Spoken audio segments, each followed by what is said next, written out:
চাঁপাইনবাবগঞ্জের একজন নেতা জামাতের বিরুদ্ধে কথা বলছেন।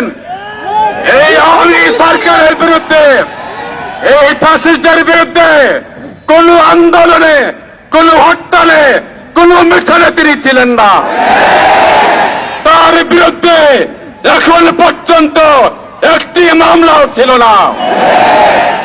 তিনি দুইবার গ্রেপ্তার হয়েছেন দুটি মামলার কারণে।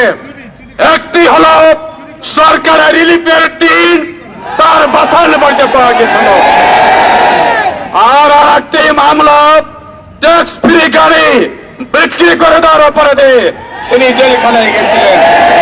তিনি আওয়ামী সরকারের সাথে আঘাত করে সংসদ নির্বাচনে পাস করে তিনি পার্লামেন্টে বক্তব্য রাখতেন।